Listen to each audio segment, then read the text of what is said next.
It'll begin when you hit the camera. Welcome to Probate Weekly, and this is one of those recordings where I know the person going to interview you very well. We've worked together over 4 or 5 years or so.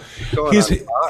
been an incredible, valuable mentor to me as well as the company involved with. More importantly, helped me make a lot more money as I bridged from purely residential. At the time, I knew Sean, he was in growth at eXp Realty, which was residential. We launched commercial, and today over half my income, well over half, is non-residential thanks to using probate and eXp's tools and Sean's guidance. So Sean, first of all, on a personal level, thank you for helping me on my path on building my business. It's wonderful to be here, Bill, and you're one of my favorite people in the company. As I always say, people don't join companies, they join people, and you're a Southern Californian like myself, so we tend to spend a lot more time together than others. That's funny. I'm one of my favorite people too, so I think we have that in common. So, eXp Realty. So again, when I met you, you were vice president for growth for residential, and then at some point in the last year or two, you became that position, the VP of growth for eXp Commercial. So, how long have you been in that position, and what does that entail? So in 2021, and I wanted to come 3 years before that, but in 2021, May, we had 32,538 advisors when I came here. I spent 4 years, 3 and 3/4 years at eXp Residential. I built it from 32,500 to 87,000. That's when Leo Perea, our CEO, asked if I could move over to eXp Commercial and do the growth building there. Commercial had the foundation, but they needed the massive growth, and some changes had to happen in order to grow as fast as I or anybody else wanted it. So moved over to eXp Commercial in May of 2024. I've been here for 1 complete year. So there we go. And I discovered that because I went to the XPCon and saw you there, and you just started that. So let's go back to the beginning. And when I met you at XP Realty at the time, you have tremendous track record success of helping real estate agents build their business, primarily in Southern California. You were in San Diego market area, but you initially, or the first part of your journey in the business was helping, supporting, coaching, mentoring residential agents growing the business. So you're familiar with the probate space in particular. Oh, absolutely. I've always been with the number one company. Why would you join number 2? Nobody goes into the NFL draft saying, I hope number 5 gets me. So I've always been with the number one company. But another thing I realized right off the bat, as soon as I legally could, was becoming a broker and understanding all aspects of real estate.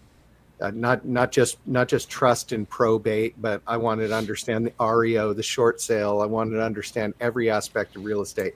So I really focused on, let's just call it alternative dispositions, not your average transition for commercial or residential real estate.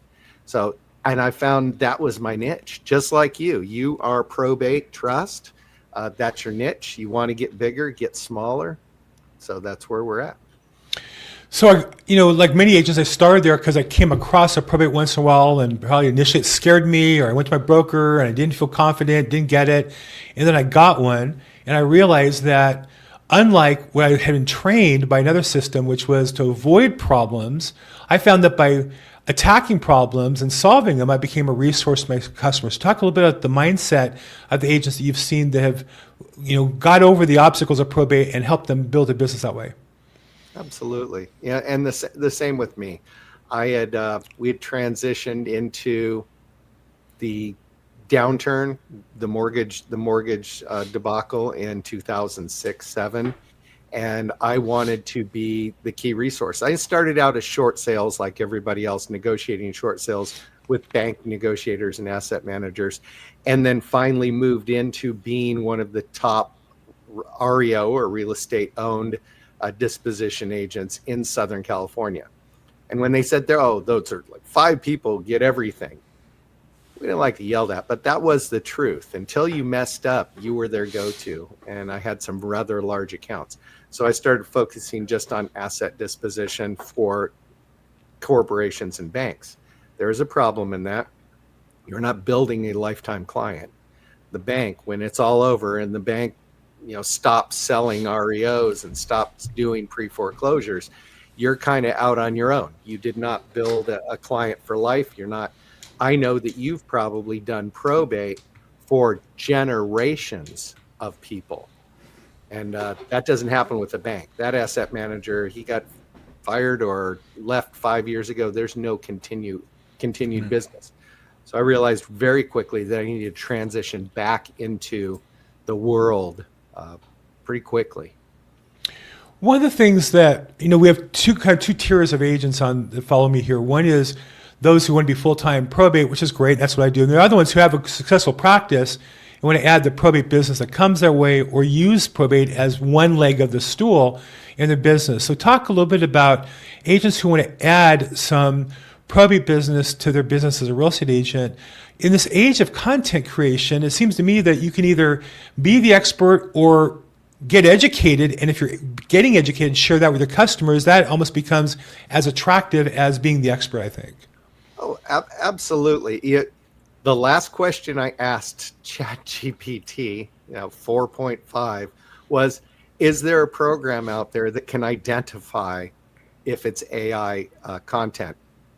I was so sick of looking at photos and articles that just easily identifiable as AI content. And because of that, you can't determine if the person behind that content is trustworthy. Are they any good as an agent or an attorney? Because the AI created the content. So when I'm looking at my probate and trust business, I'm constantly forgetting and needing to remember, it's not so much the families. The families can recommend when it comes to probate, but it's the attorneys. Yeah. It's the attorneys and the law firms that are assigning those asset dispositions, and making friends with the family doesn't necessarily mean that's what the executor is going to choose as a real estate agent. Well, as a business, personally, I've never chased families. I have them that come to me, and I feel like I'm a great resource for them, but I've made my target always attorneys, fiduciaries, other vendors that can give me regular business. Maybe their standards are even higher because they know more than a family does. Harder to fool, yet harder for competitors to beat me, because you better be better than me if you're going to go after them. And so the attorneys have really been my source. Now, transitioning a little bit the topic, when you talk about commercial, I imagine commercial business, you're talking also to some sort of referral sources more regularly, whether it be wealth managers or family offices or attorneys or accountants. So the real estate agents you see that are successful in the non-residential space, what are the most common referral sources that they get business from, and how do they attack those? Financing sources, lenders, REITs. Those are your keys to foreclosures. Right now, and this is the scary, in the next 6 to 9 months, $1.8 trillion of commercial loans are going to come due. Yeah. The bank has two options there. They can take back and liquidate the property, or they can refinance it at a lower rate so that the person can afford it. Because honestly, if there was a better refinancing rate, they would have already done it. So they're really limited in what they can do. I think they're going to be holding a lot of upside down notes for a while because they don't want the commercial industry to go through the toilet, largely because of large office space that's no longer being used because people decided to at least telecommute part of their jobs, and antiquated industrial space. New industrial sells phenomenally, and old industrial is, no internet, no high tension power cables, there's ESG, which is environmental concerns. You've got to look at all that because old industrial sits and new industrial sells right away. So getting with the REITs, the asset managers, and the investors is key. We have a really great agent in La Habra, California. Whoa! That's where I grew up. I know. And Luis, he focuses on pre-foreclosure. So he goes to he sees the loans coming due. He goes to the the person who's holding the note and says, let's see if we can get the money required to make this a win-win transaction. So he'll take a pre-foreclosure and market it in a way that he gets the highest and best offer to see if the investor is willing to take that rather than refinancing the note. Wow. How about California? Okay, who would have thought? So just real quick, not just related to our call at all, but just 'cause I'd love to hear the answer. eXp Realty, the largest real estate company by transactions in the United States. How much office space do we own as a company? How many office buildings do we own? And how many millions of square feet do we own for our corporate offices and operations? I think 1 square foot is probably technically, it might be a bigger box. We could be 2 square feet of PO box in Bellingham, Washington, a rim. So we have eXp as a corporation does not have any physical office space. We license physical office space, but we don't have any. That doesn't mean our advisors and agents don't have significant office space. If you want to negate taxes in California, I think investing in commercial real estate is an excellent way to write off your California taxes. So, well, personally, I have space in Beverly Hills, California, the branch manager there, but the company doesn't have any space. When you talk about excess office space, it's just fascinating compared to other real estate companies. We have none as a corporate entity. I just think it's a fun thing to talk about. So let's go back now to, again, using your hat from when you were coaching mostly residential agents. I'm sure at that time you had a huge team in San Diego. Did you also do some commercial? I know at that time the company had a division. Did you allow agents to be residential? Did they have to switch over? How did you handle it? And how did you help the agent make their first deal? Because there's a little bit of fear, like, gee, my customer wants me to do it, but I've never done an office building before. How do I get involved with that? Well, traditional commercial, you have a junior or a brand new advisor comes into a commercial real estate firm, and they partner up with a junior or senior or team, and they're taught over a period of years, usually 2 or 3 years before you even move up to being able to run your own deal. So there's a large mentorship period in there. The larger companies tend to give you your prospects and your leads, but they're taking 50-60% from you. So eXp Commercial has a lot of experienced, independent entrepreneurial brokers, but I still believe in the same thing. You're brand new, and this is my last brokerage. You need to work with the team. You can't commercial. You just cannot walk in and go, I'm an expert on retail tenants. I'm an expert in industrial. I can do blue collar business brokering. There's nothing in the real estate training that you took to get your license that would indicate even where to begin in all of that. Right. And as well as I do, real estate classes to get licensed in the state have absolutely nothing to do with real estate business. Right. They're legally, everything in it is legal protections for the consumer. Real estate and commercial, it's much different. Analyzing taxes, city codes, development, attending city council meetings.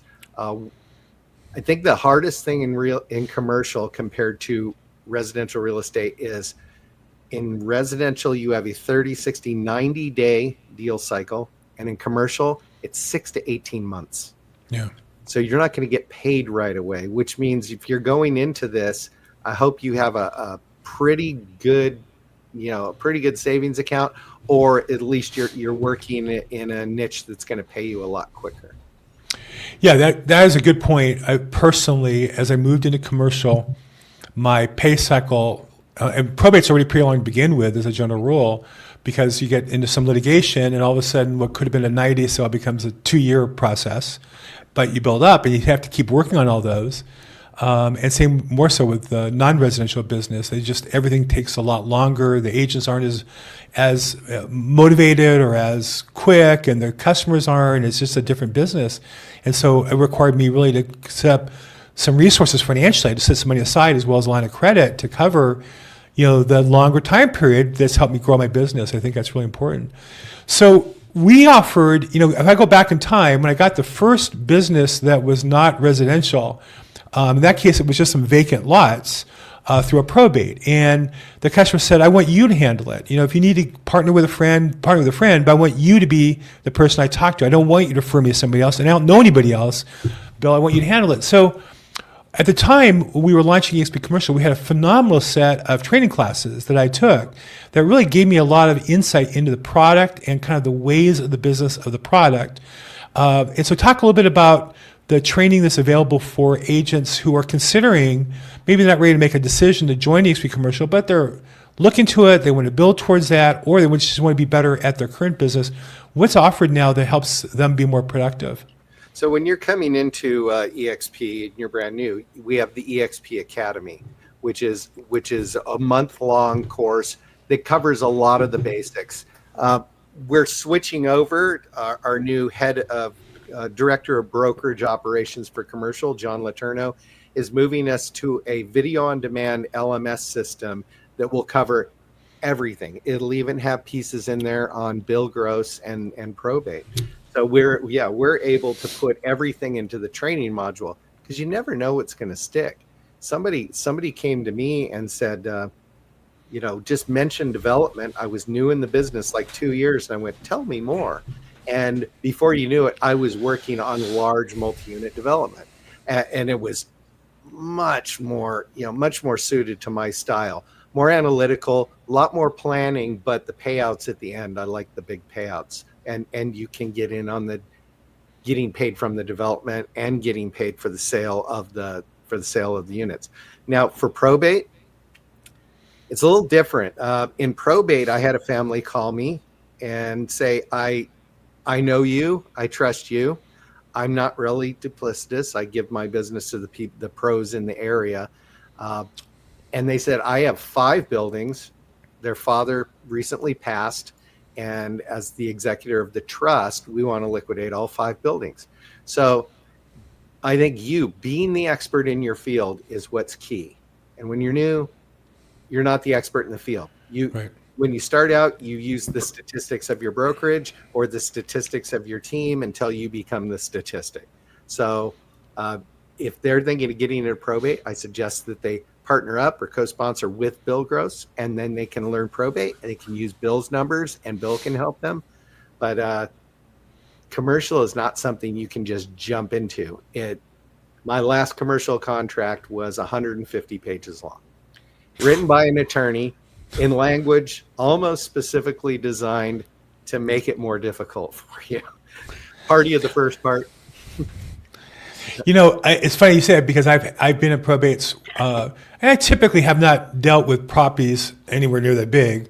More my experience is the entrepreneur had a business, he had an industrial building maybe, he had a couple lots maybe, and so we're selling one of the lots for about $200,000, and the attorney who handled this enormous office building was retained to write the contract for this $200,000 lot, and it was 150 pages. It's one of the largest firms in LA. And I just said to my customer, look, the guy who wrote this, I'm sure is charging tens of thousands of dollars for this contract that he's redid from his prior transaction. Now, you can hire an attorney to do the same thing, or we can just tell him, sorry, it's too complicated. We need to use the CR form. And the attorney was on the phone complaining to me, and I just said, I'm not in the business of reviewing the document. Like, I probably could. I know enough about documents, but I'm not an attorney, and I'm also don't have the time to go through all that. And so I think that's part of it about commercial is sometimes you can, as a listing agent, you kind of force the forms a little bit, and sometimes you can't. And I know in addition to CAR forms, California Association of Realtor forms, we also have AIR forms, which are more commonly used in commercial properties, and I use them as well. I prefer the CAR forms just because I'm more familiar with them. Talk a bit about the form. What percentage of the transactions you do are custom? What percentage are CAR in California? What percentage are AIR or some other organization? Well, yeah, there's AIR commercial real estate forms, and we do have AIR as one of our affiliated partners. So you can go to AIR and download a form, a purchase and sale agreement, or an LOI or offer memorandum for any state. What we're doing, because we're getting larger, Our growth trajectory is we're now doing our own templates, having our attorney create a template that's legally compliant. We found it's called redlining. If you don't know anything about commercial real estate, I send Bill an offer. I send Bill a purchase and sale agreement. He crosses out a whole bunch of stuff and adds a whole bunch of stuff and sends it back to me. He redlines it and sends it back to me. Usually, by the time you've consummated the deal on your vacant strip mall, the contract doesn't look anything like it looked at the start. Everybody's throwing in their pet peeves. It's a lot like a Senate bill. It goes back and forth and yeah, probably even for a lot longer. So we're now creating our own forms, especially in states that require a specialization. Believe it or not, like Montana and Utah, they require very specialized forms. We will probably have our own forms in all 50 states at some point this year, where we can give you the template. But again, you're not the one reviewing it for legal compliance. A lot of our agents employ an attorney to take a look at some of these larger ones. I mean, you're going in a $40 million software company with building. You don't really want to mess that one up. So a lot of them will have an attorney take a look at it, or the buyer or seller representative will have an attorney that takes a look at it for compliance. Our brokers will make sure it's compliant for real estate law. But did you miss something? Was there some equipment that you wanted in the deal? Was there an easement you were unaware of that affects your desirability? So it's a different world. It's a lot more attorneys are involved in commercial real estate. Yeah. That's why it's a 6 to 18 month sales cycle. And commercial real estate compared to residential, they boiled it down to, in your state, like 32-page contract. I remember in 2004 when it was 3 pages in California, but they've standardized it because there are so many transactions taking place. Right. The best contract in California, at least, is one that has absolutely no input from the agent or buyer on it. It's the blankest contract possible. It's the one that will protect you. Every time you add something, that's the gray area in a contract. I do think a lot of realtors, poo-poo the forms. Personally, as a practitioner, I think they're great. I feel like I'm a ninja, and that's my sword and knives. And you're right, there's a lot of pages there, but the more I can use the template and just put in the data, the more somebody else has thought it through. I don't have to. And so oftentimes I'll say to agents, you don't need to put the property is as is. It's already in the contract as is. And similar, you're just adding potential confusion. I even argue with attorneys. I'll say, I get you want to emphasize as is, but now this clause is in contradiction to the other as is, which is the one that holds if you have a dispute. You're creating more confusion. So I do think the forms are very powerful, but I think they're only powerful if you know them and use them properly. If you don't, then they're really kind of worthless. So that brings us back to kind of, again, the residential agent who's come across an occasional deal. We have a license that allows us to do non-residential commercial. We may have a brokerage that allows us. I know at EXP they allow us, though we also have very easy access to our brokers to get support. And I have to admit, I've had my hand held through almost every non-residential deal by our brokers. They've done a great job supporting me, but we have the ability legally to do that. But the forms are different. And the thing I always tell people is at least read the form and at least be familiar with the product. And that's where either you're going to do it on your own or you need to partner up. Our culture as a company is we partner up very easily, whether it be an EXP agent who's experienced in commercial, or it's an EXP commercial agent who that's their focus, or geographically focused on their area. That's kind of our culture. Talk a little bit about how EXP has that culture and what you as an executive do to help maintain or grow that culture.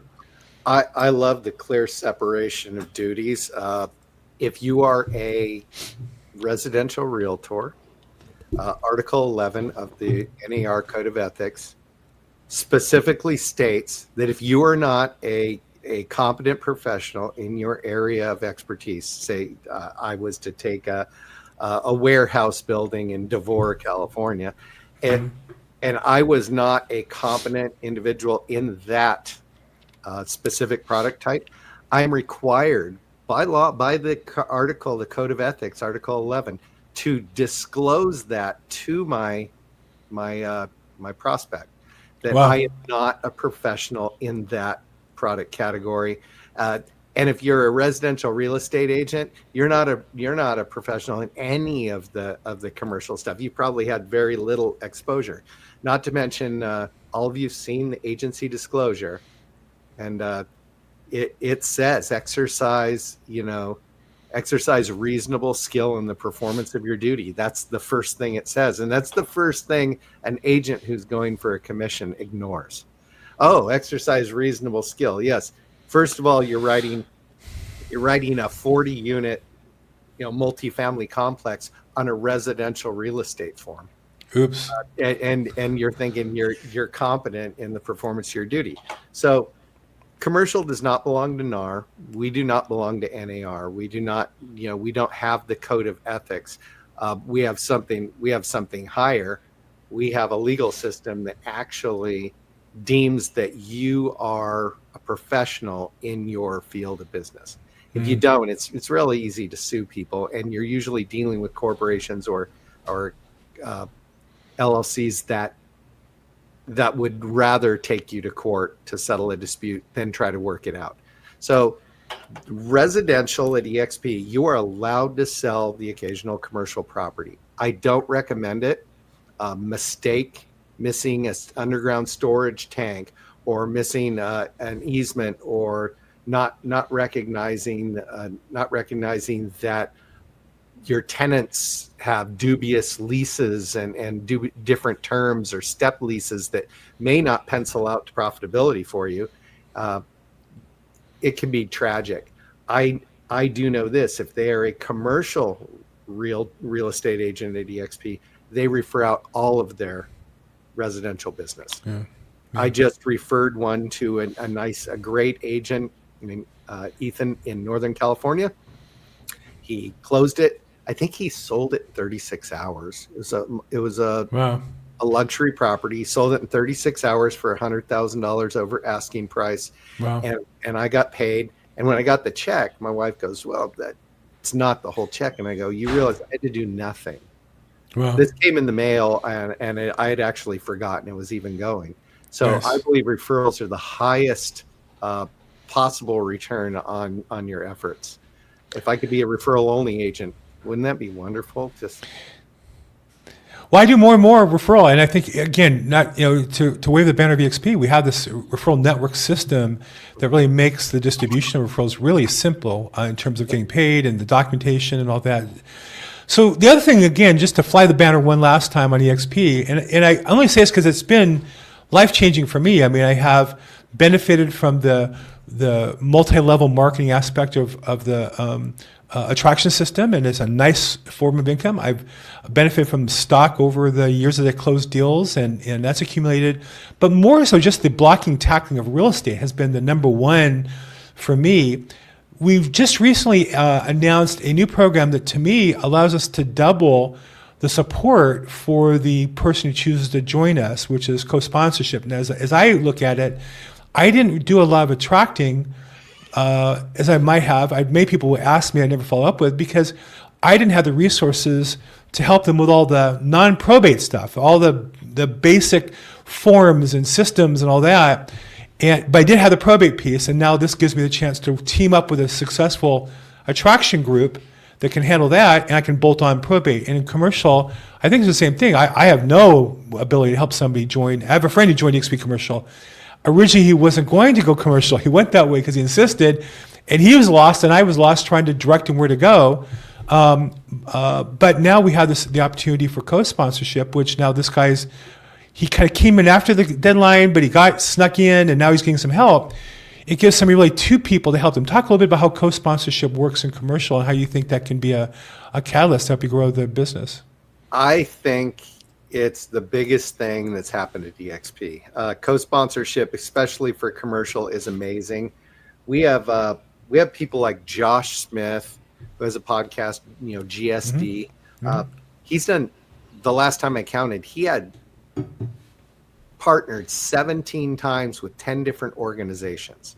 Josh has the systems, models, and checklists, but is he in San Diego, California? No. Is he in Bellevue, Washington? Is he in Diamond Bar? No.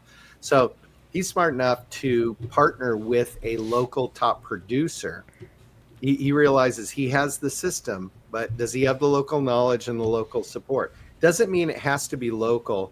I just did a co-sponsorship where the broker was coming in, was best friends with a residential agent in Massachusetts.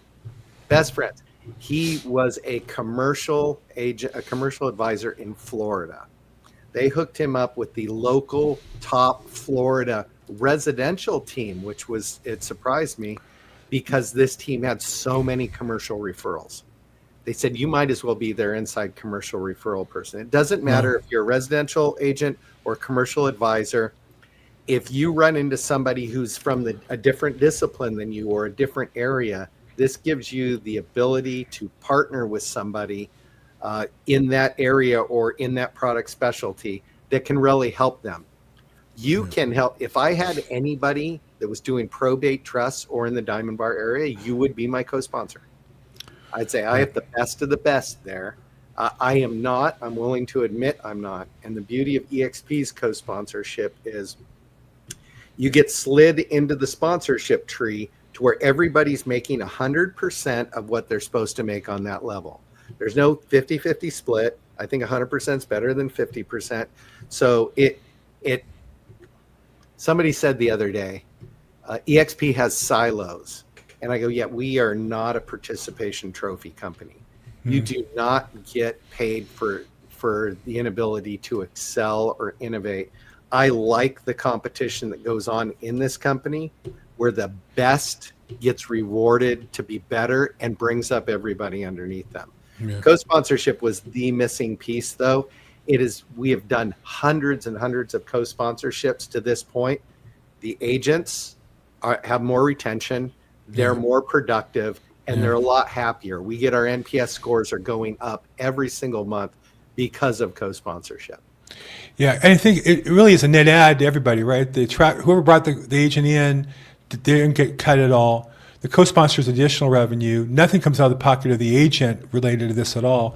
But the agent joining us gets really two teams. It could be one geographical, one product. It could be commercial and probate. There's a number of ways to mix it. I think we're all kind of finding the right formula. But at the end of the day, it really is a big victory, I think, for all of us. I was just on a call before this one with somebody who wanted to join me in probate, but joined a team, and then I was a co-sponsor, and so we had our coaching call. And I got to tell you, this is the first time, because for me in probate, it always starts with a database. All marketing does. And so I asked a question, have you been set up on your database yet? And on their team, they do that. Now, they use a different product called Follow Boss that run the XP one that's given for free.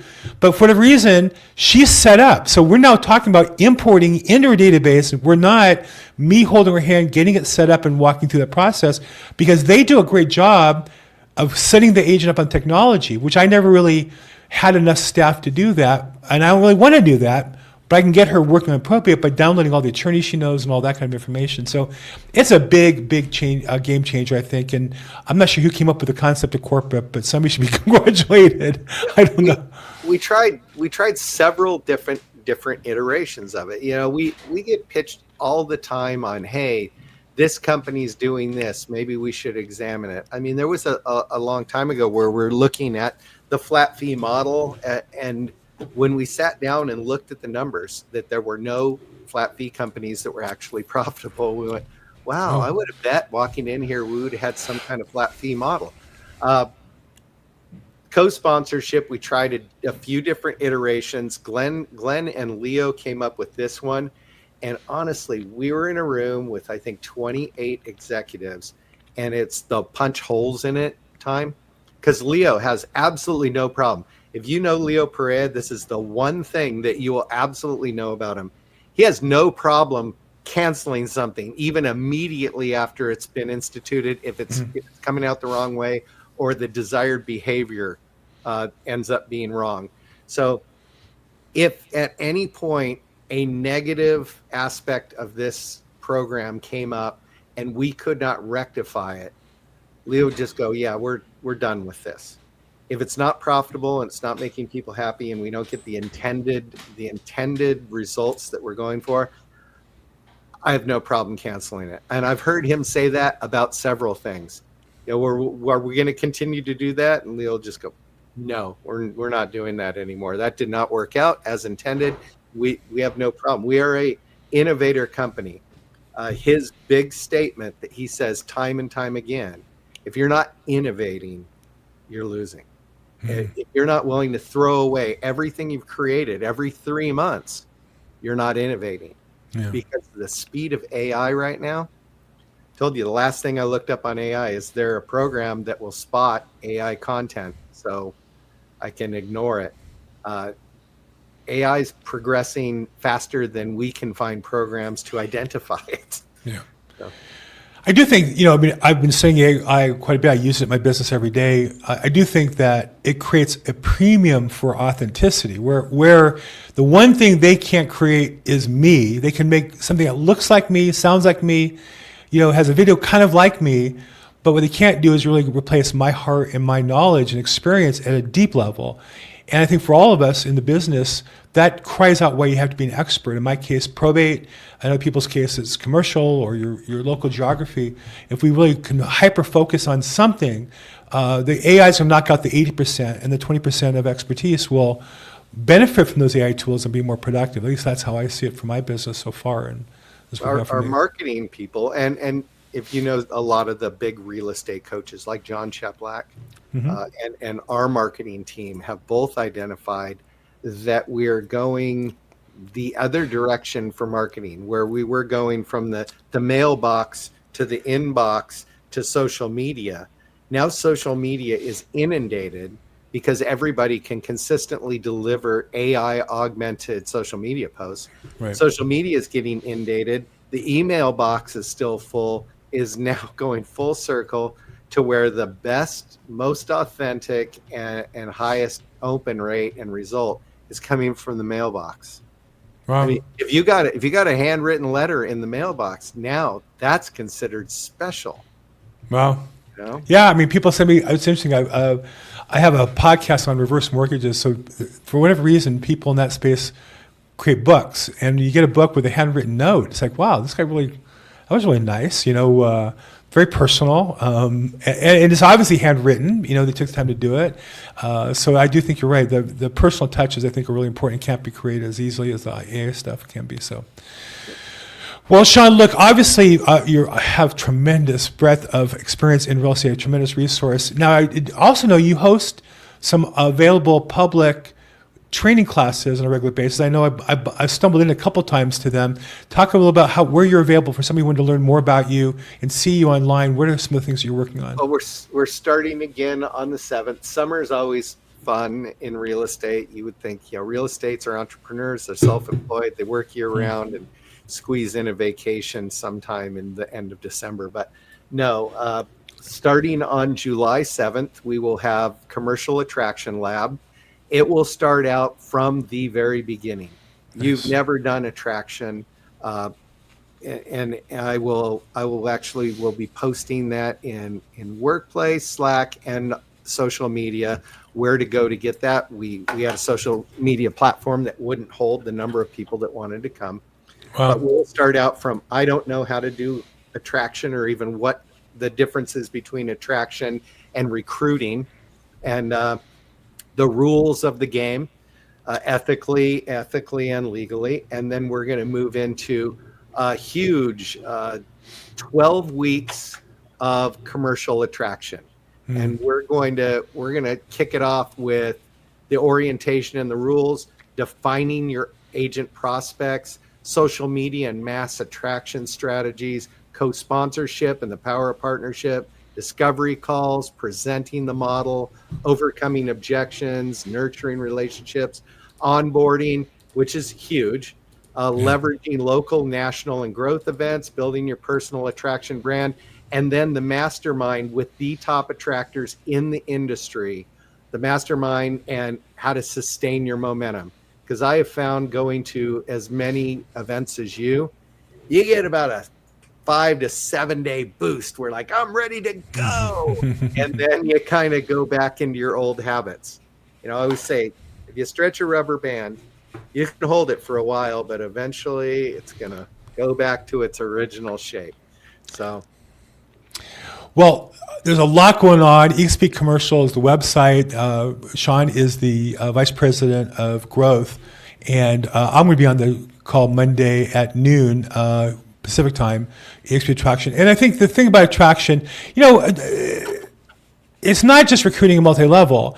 If you're building a business, quite naturally, there are the people you want to work with. There's a way to do that at XP without digging in their pocket to get paid, which is if they join the company and you bring them in, you get paid. Or if you co-sponsor them now, you get paid. And so that's where I think anybody building a business should look at that as an opportunity as well. If you want to get more of Sean, you can reach out to him. growth@expcommercial.com is the center where he has an assistant who will book time with you if you want to meet with him in person.